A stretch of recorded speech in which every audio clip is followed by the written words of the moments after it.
everyone, in this video we'll go through the main step in the computer assembly process from installing the motherboard to the final functional testing. Let's get started. Okay, first step, preparing tools and component. Before starting, prepare all the component you'll need, such as motherboard, processor, CPU cooler, RAM, SSD or hard disk, power supply unit, and computer cache. Nah, jadi teman-teman, setelah kita menyiapkan semua komponen-komponen itu, langkah kedua ini adalah pemasangan prosesor ke motherboard. Nah, buka soket prosesor di motherboard, lalu pasangkan prosesor dengan hati-hati sesuai tanda panah sudutnya. Nah, pastikan posisi benar dan tekan pengunci soket hingga prosesor terpasang dengan aman. Langkah ketiga, pemasangan pendingin CPU. Nah, atau yang disebut dengan tadi CPU cooler. Nah, oleskan thermal paste secukupnya di atas prosesor. Pasang heatsink atau fan sesuai dengan dudukan, lalu sambungkan kabel fan ke konektor CPU fan di motherboard. Nah, selanjutnya yang akan kita lakukan itu adalah pemasangan RAM.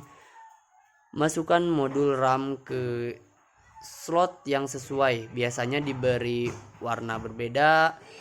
Tekan hingga terdengar bunyi klik. Nah, seperti itu biasanya ya, yang menandakan RAM sudah terpasang dengan benar.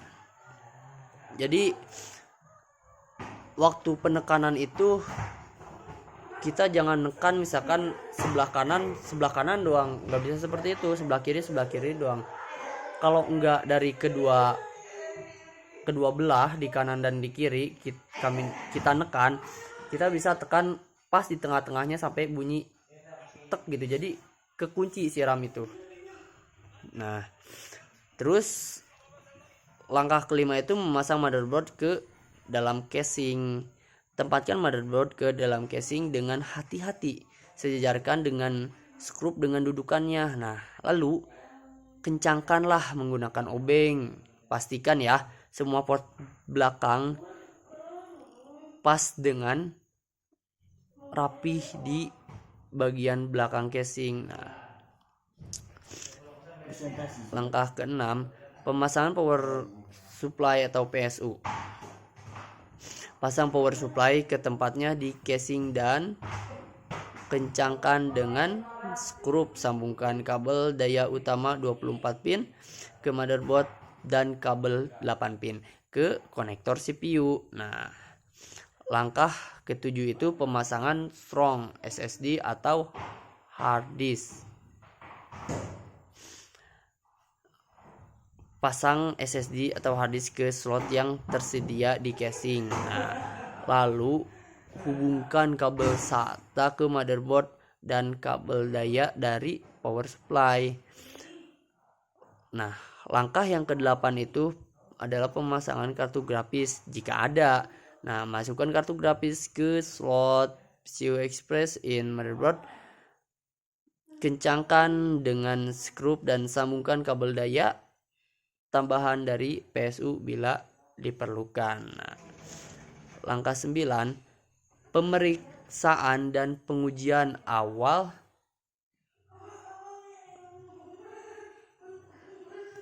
Nah, periksa kembali semua koneksi kabel dan pastikan semuanya terpasang dengan benar. Nyalakan komputer untuk pertama kali. Jika menyala dan menampilkan BIOS, berarti perakitan kita itu berhasil, teman-teman. Nah, langkah terakhir, pengujian fungsional akhir. Nah, install sistem operasi misalnya Windows atau Linux dan lakukan pengujian seperti menjalankan aplikasi dasar, memeriksa koneksi internet, serta mengecek suhu CPU dan CPU jika semua berjalan lancar, komputer siap digunakan. Nah, okay everyone, and that's it. Those are the main step in assembly a computer from start to finish. I hope this video helps you understand how to build your own PC. Thank you so much.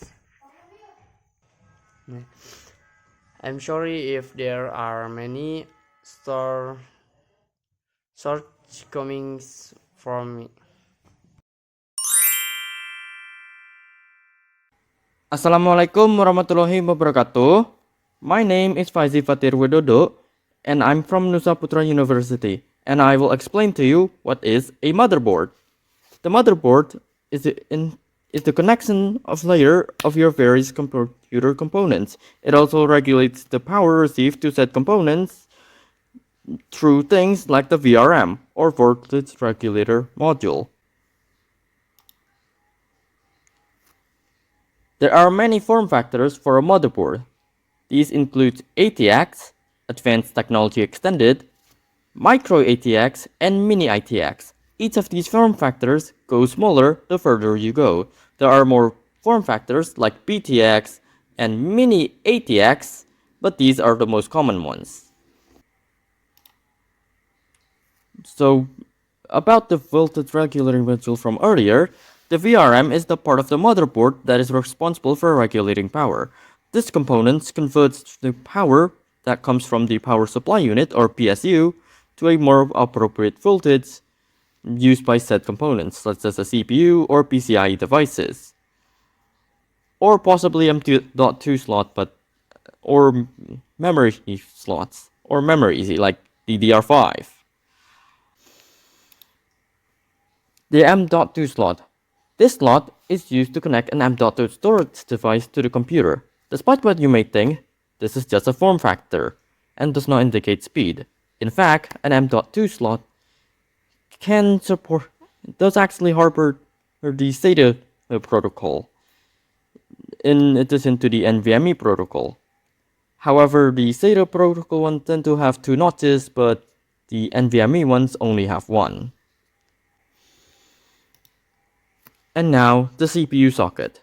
This is where the CPU is mounted on the motherboard.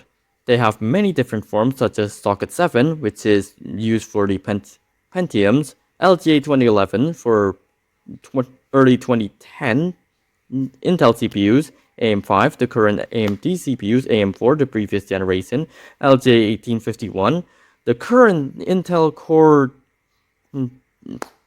CPU thing, and AM3 Plus for the FX CPUs made by AMD. The one pictured here is an AM5 socket. By the way, Intel sockets tend to change very often. AMD does not. And that's all I have for you today. I hope that's helpful and very informative. And I also hope it would be entertaining as well, at the very least. Assalamualaikum warahmatullahi wabarakatuh.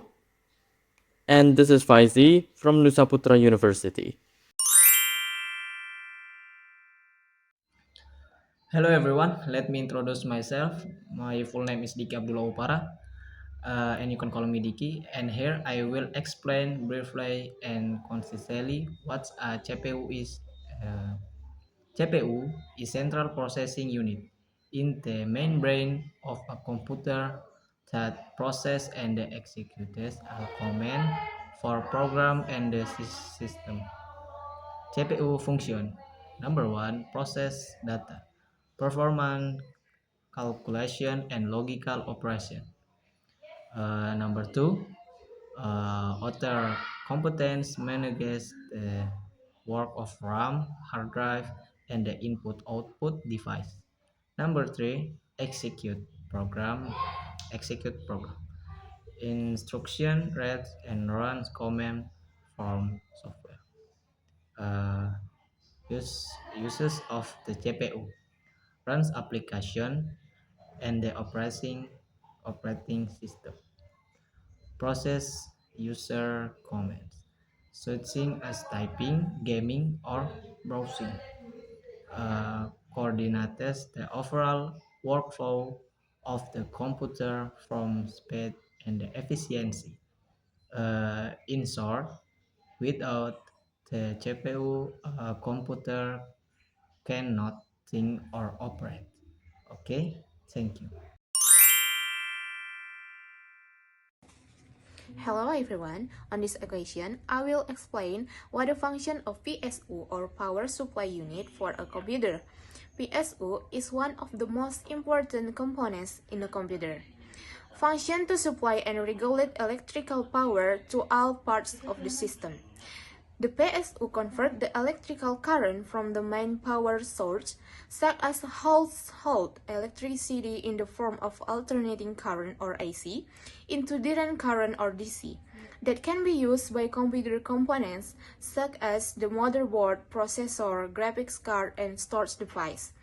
In addition, the PSU helps maintain voltage stability to prevent power surges or drops that could damage the components.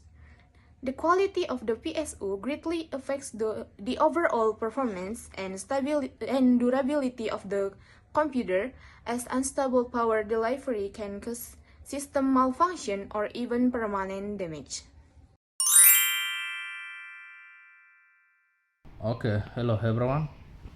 Uh, nice time for us when we start this program today. What I am here today is that I'm going to discuss most detail about the computer, the function of the storage of the computer, the hard drive functions, and HDD and SSD, the function of the ROMs and the RAMs in the computer. So before I start that, I will first introduce my name. Maybe you can call me Machar or Machar Antoni. So that's my name. So before I start, I am going to introduce the definition of a computer. A computer is an electronic device that accepts data and process it according to its instruction. So that is the definition of a computer. An electronic device. Are we all together, guys? Computer is an electronic device that accepts data or collect data, process it according to its instruction. So assuming you have some of your information or you have some of your data, when you want to store them in your computer will accept them and store them for you for a long time. That is what I mean for accepting of data or collecting of data and process it according to its instruction. That computer will store those data or information that you want to store in your computer in the storage. So the function of the storage of the computer, I will give you four main functions of the storage of the computer. So the first main function of the storage of a computer storage can store a data permanently and temporarily for you. So storing of data permanently and temporarily. So what I mean by permanently storing of data, assuming, for example, if you have a program that you want to attend maybe next year, and maybe you have been given an appointment to go and share some of the information in that program. So those are the information that you have. If you write them down or you copy them in your computer and you want to store them, maybe they can reach next year, and then the storage of that computer can keep them for you for a long, permanently and temporarily, unless you delete them by yourself. So that is one function of a computer, storing of a data permanently and temporarily. Computer storage can hold programs and file, holdings of programs and file. So that is another function of a computer storage. Assuming you have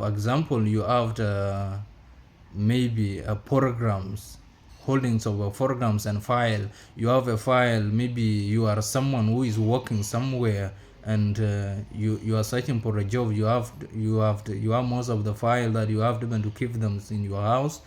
That will not be good for you. If you have a computer and then those files, you have those files and then you just save them in your computer, a computer will hold them for you for long until you reach that job.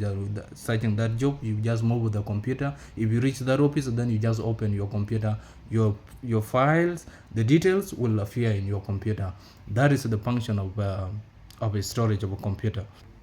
Computer storage, it can retain informations for future use. Retaining of information for future use, what do I mean for that?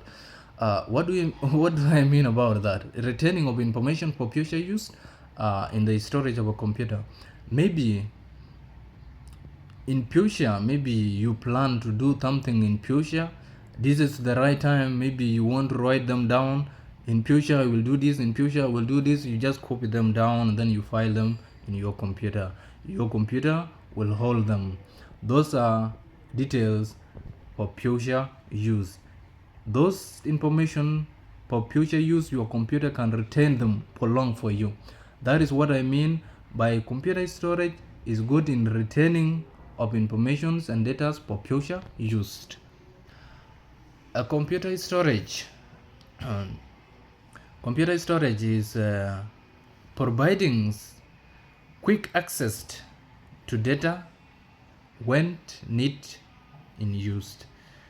Assuming you have something emergency that you want to connect, maybe you need Wi-Fi, maybe you need a connection somewhere, maybe you have something that you want to do in your computer. So, and without that device of a computer, without computer device, it will be hard for you even to do it so quickly. But with a computer, it can make things so quick and faster.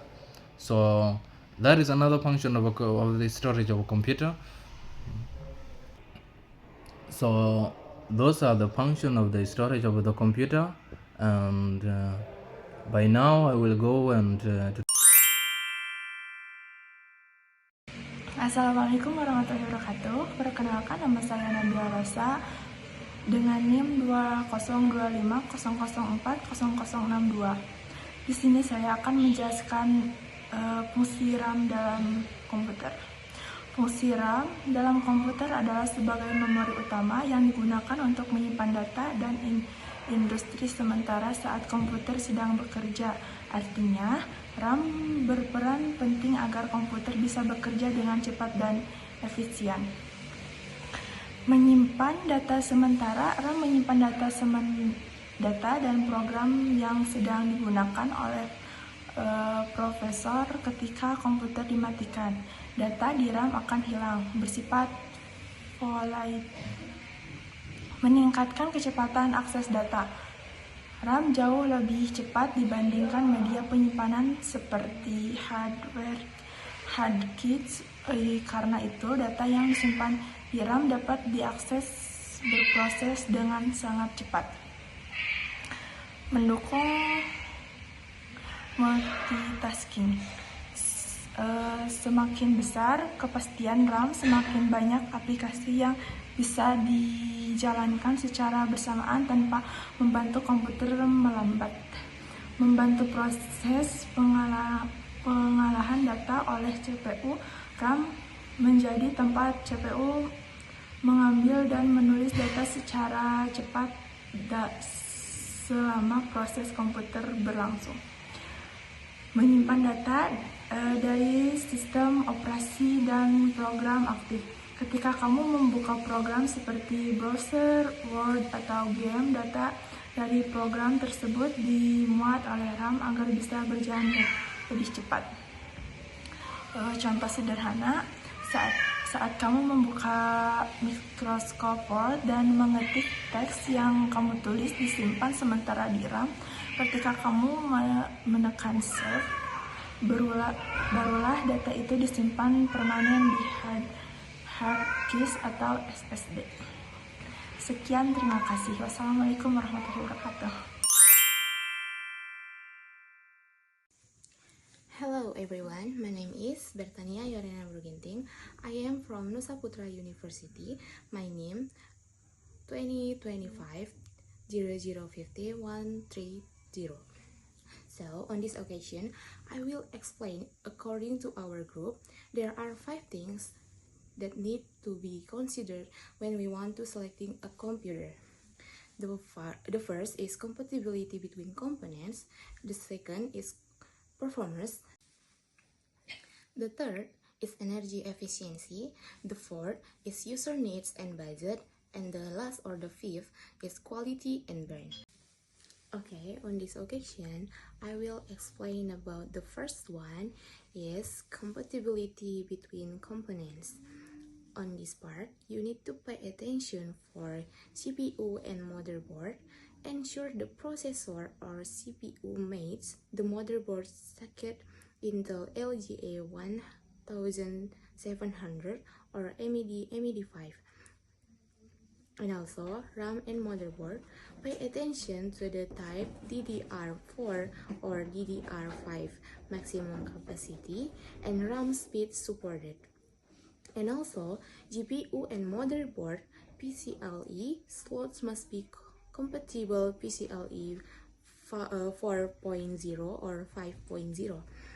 And power supply.